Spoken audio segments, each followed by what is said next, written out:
1 to 10, gaano mo kagustong ligawan si Jillian Ward? Wala yan dito. 5. 5. Crush mong artistang Pinay? Jillian Ward. Jillian Ward.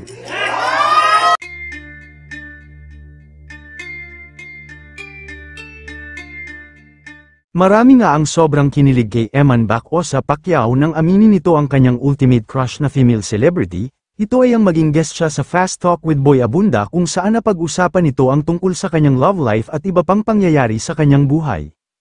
At isa nga sa mga natanong sa kanya ni Boy ay kung sino ba ang crush niyang artista. Dito ay agad naman sumagot si Eman habang nakangiti na may halong kilig at sinabing si kapuso actress Jillian Ward ang kanyang crush na artista. Isa din sa mga naitanong ni Boy kung gaano ni Eman gustong ligawan si Jillian, dito ay sinabi niyang sa 1 to 10 ay 5. Kaya naman mas lalong kinilig ang audience sa loob ng studio dahil sa mga sinabi ni Eman. Bagamat ayaw sanang sabihin ni Eman kung sino ang crush niya ay napilitan na lang siyang sagutin si Boy dahil ito ang gusto ng kanyang mga taga-subaybay. At nang matanong pa siya ni Boy kung ano ang mensahe niya para sa aktres kung sakaling nanunood ito, dito at sinabi ni Eman na, sana ay magkita daw sila soon.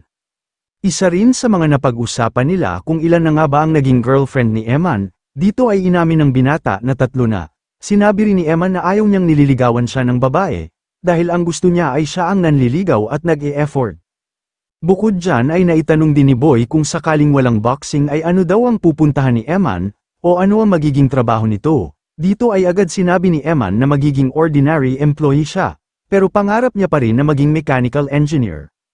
Samantala, natanong naman si Eman kung ano na ang estado ng relasyon nito sa kanyang ama. Dito ay sinabi ni Eman na maayos na daw, minsan kapag hindi daw ito busy ay nag-uusap sila face-to-face at video call.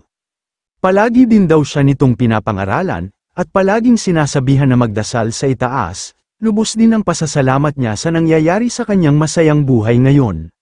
Dahil hindi daw akalain ni Eman na ibibigay sa kanya ang ganitong blessings, kaya naman labis talaga ang pasasalamat niya sa itaas dahil sa mga oportunidad na ibinigay sa kanya. Siyempre, hindi rin nakalimutan ni Eman na magpasalamat sa kanyang ina na si Joanna Bacosa, dahil sa pagpapalaki sa kanya na mabuting tao at may respeto sa kapwa at tinuruan din siya kung paano maging maka-Diyos. Kayo mga ka-showbiz, anong masasabi nyo sa ating showbiz topic ngayon? Kung may opinion kayo ay magkomento lang kayo sa aking comment section. At syempre kung bago pa lang kayo sa aking channel ay mag-subscribe na kayo para lagi kayong updated sa mga showbiz trends na ina-upload ko. Maraming salamat po.